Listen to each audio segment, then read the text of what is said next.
Hey guys, Katie here. I'm gonna go ahead and tell you that I broke the rules this week.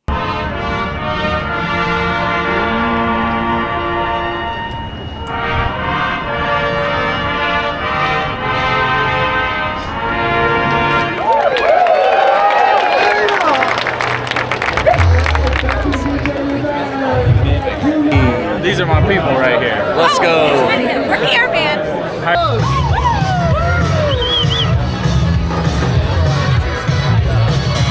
3, 2, 1. And now. I did a race. And in the Run Less, Run Faster plan, they recommend that you do not do a race in the middle of a training block. But I did, and I will get to that. I talk a bit about that in a little recap that I did on the way home from the race. So we're gonna drop that in now so you can take a look at that. Literally last weekend, I wasn't even sure if I was gonna do this race. Even on Monday, I still hadn't even decided if I was gonna do this race because I'm still coming off injury, haven't been training that long. Really, my A race is Boston. So I really wasn't sure I was gonna do this race. And I ended up shaving like almost 2 minutes off of my PR. So the start was really crowded. Way more crowded than I ever remember this race being. It started differently. It started in a different spot. So I guess that had something to it. But like the whole first mile, I was weaving. I was just trying to find my pace. I got stuck at the 1:30 pace group and they were like so wide that I couldn't get around. And for a little bit I was like, well, maybe I should just like stay here and just stay with the 1:30 pace group. But I felt like I could go faster than that. And I was worried, like once I lock in on a pace, like that's it. My body just settles in. I don't negative split. I just like, that's it. I'm not gonna go any faster.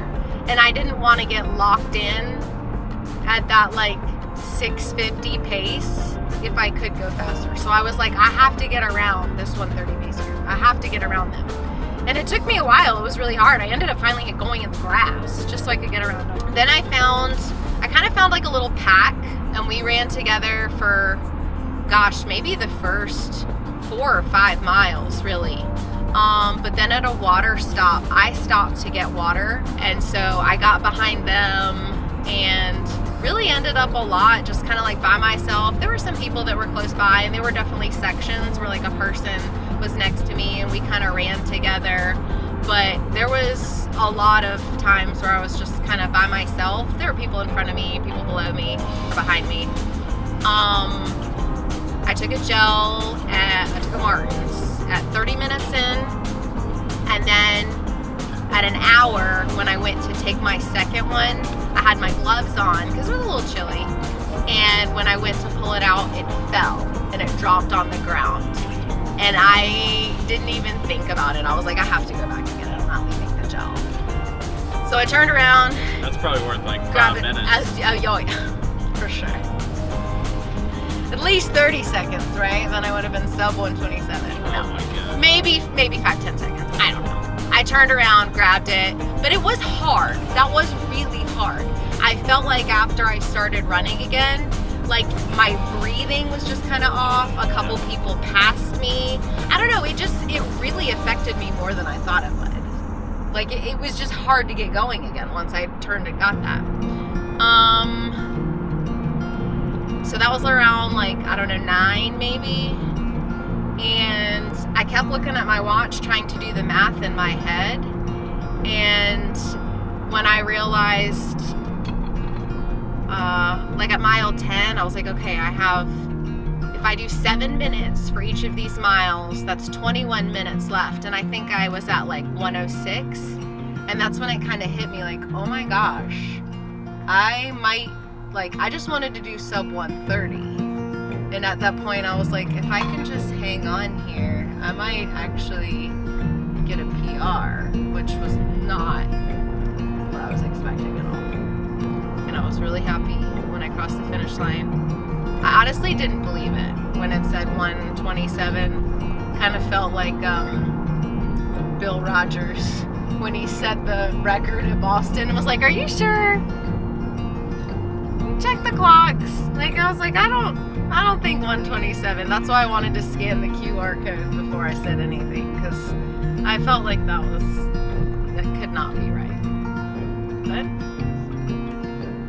That was right. it was right. Shiny new PR. I'm gonna go ahead and quote one of our friends, Eddie Fry, and say, "You have a sub-3 in those legs. You can do it." So that was the Greenville Half Marathon. Ended up very surprising. Monday I didn't know if I was going to do it. Saturday I was floored to have a PR, and not just a PR, but really just felt great at the end of the race. I felt so good. Like, I felt like I could have gone another like 5-mile easy run and been totally fine. So that was really encouraging to feel like the plan is working.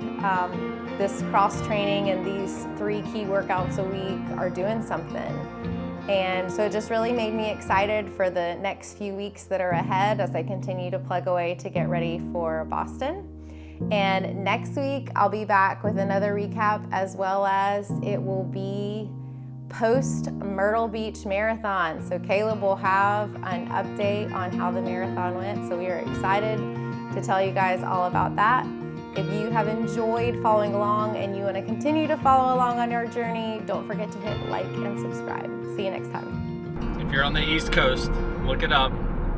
Greenville Half Marathon in Greenville, South Carolina. It's awesome. Highly recommend that race.